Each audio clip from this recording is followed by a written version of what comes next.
Forms of Organization, Chapter 1, Lecture 4. One thing about business that you do have to understand is different forms of organizations. Different forms of organizations include a sole proprietorship, partnership, corporation, and I included nonprofit corporation. The book doesn't cover this, but I still think it's important to understand how a nonprofit corporation operates.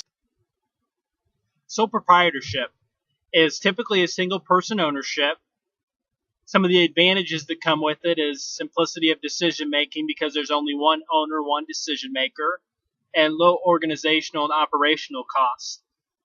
Sole proprietorship typically can be a one-man show that goes to their clients directly or customers directly, or can operate a business out of their basement. The drawback is there's unlimited liability to the owner. Within the banking world, that I understand that if you, as a sole proprietor, take out a loan, you are held personally liable and your assets can be taken if you were to default on your loan.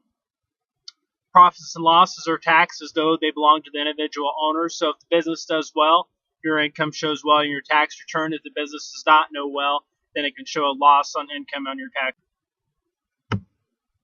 A partnership, similar to sole proprietorships, except there are two or more owners involved.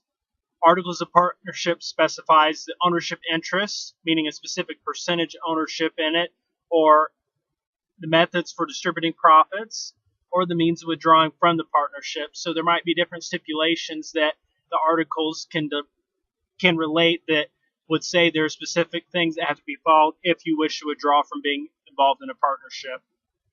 And then a partnership as well carries unlimited liability for the owners.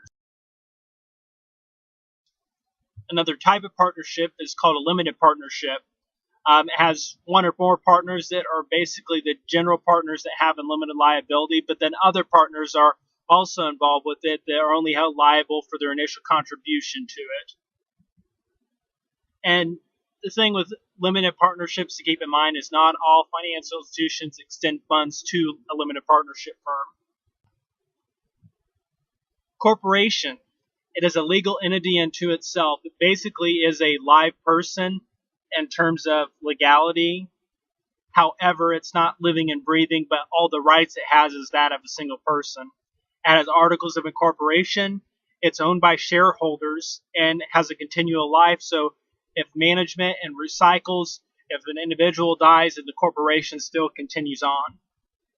Key features to keep in mind is easy divisibility of ownership interest by issuing different shares of stock. The disadvantage of corporations, though, is the potential of double taxation of earnings. One way that corporations get beyond this is what's called a subchapter S corporation. If it's a smaller corporation, income would be taxed as direct income to stockholders and is thus taxed only once as normal income. A nonprofit corporation is structured similarly to corporations. Just with a nonprofit, its purpose is an organization that has a mission to serve the public interest and is filed in corporation papers with the state.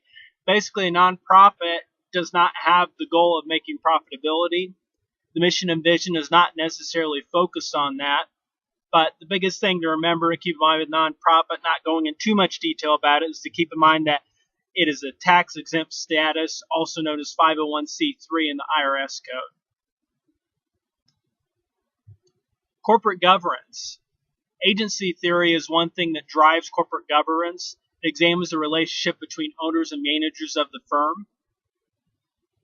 And also within corporate governance, there's a lot of institutional investors nowadays that are investing in companies that have a lot of control in terms of shareholder votes at shareholder meetings that can help drive the direction a company is going. Some of those institutional investors include pension funds, and others are mutual funds themselves. That is the end of Chapter 1, Lecture 4. Please see On Courses and Resources Week 2, Chapter 1, Lecture 5.